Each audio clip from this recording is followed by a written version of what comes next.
Hello अस्सलाम वालेकुम। Welcome back to my channel shine with शमा।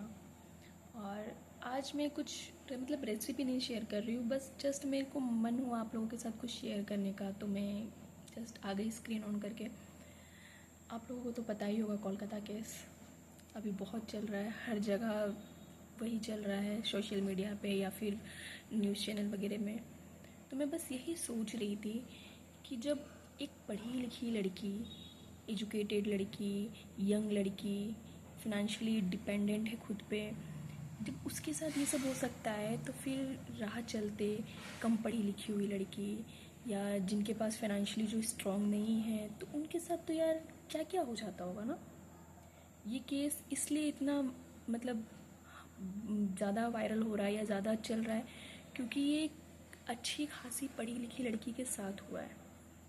अगर ये किसी कम पढ़ी लिखी लड़की या फिर ऐसे राह चलते बहुत ही पुअर क्लास लड़की के साथ होता तो मे भी शायद नहीं आता। और आए दिन बहुत इस तरह के केसेस हैं जो नहीं आ पाते हैं न्यूज़ में।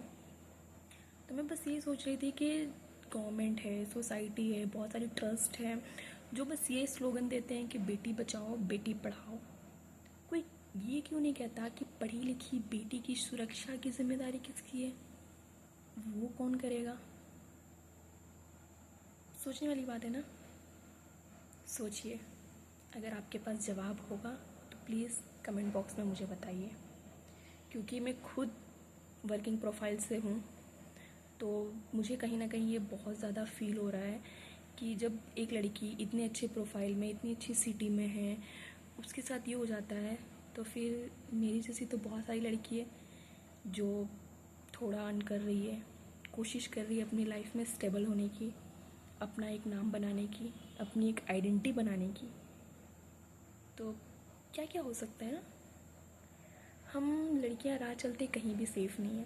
अगर आप बाज़ार में निकल जाओ तो आपको आए दिन ये डर सताता है कि कोई स्टेयर कर रहा है, कोई आपको फॉलो कर रहा है, या फिर कोई गलती से किसी का हाथ अगर आपकी बॉडी पर टच हो जाए तो मन कचोट के रह जाता है। बहुत मन करता है कि उससे हम बहुत कुछ बोले बट नहीं बोल पाते हैं। तो क्यों है ये सब आखिर? इतना डर, इतनी इन्फ्रियंटी, इतनी किस लिए?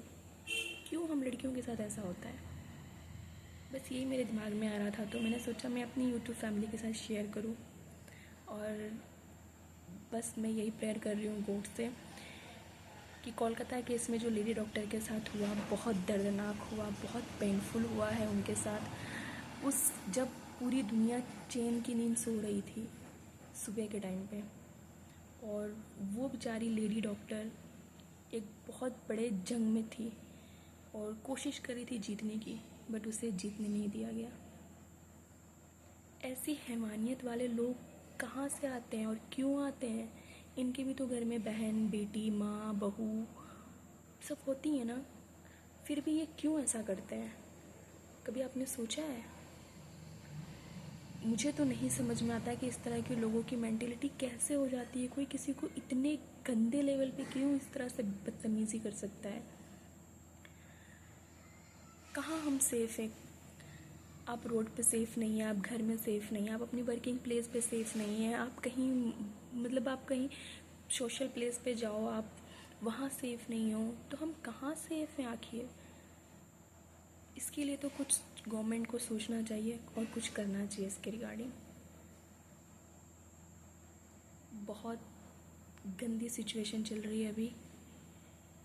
हर लड़की कहीं ना कहीं डरी हुई है, खास करके वर्किंग प्रोफाइल वाली गर्ल्स, क्योंकि उन्हें 9 to 5 की जॉब करनी है, अपने आप को मेंटली, फिज़िकली हर तरीके से स्ट्रॉन्ग रखना है अपने वर्क प्लेस पे।